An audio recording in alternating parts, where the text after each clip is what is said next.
Mosebetsi wa lokisetsa puo ya Mopresidente wa ANC ka bophelo ba Peter Mokaba ha o ya qala hantle mo ditho tsa Liki di ileng tsa thibelwa ho kena holong ka lebaka la melao ya COVID-19.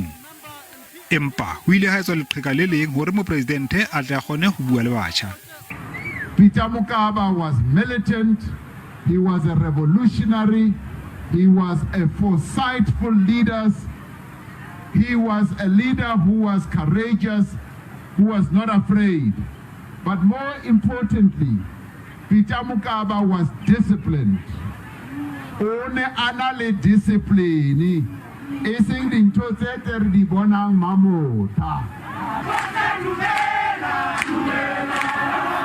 Batjha ba tla hore Ramaphosa a bela kgutlele setulo sa Mopresidente ba mokga lekgetlo la bobedi sebokeng se tlang sa 55.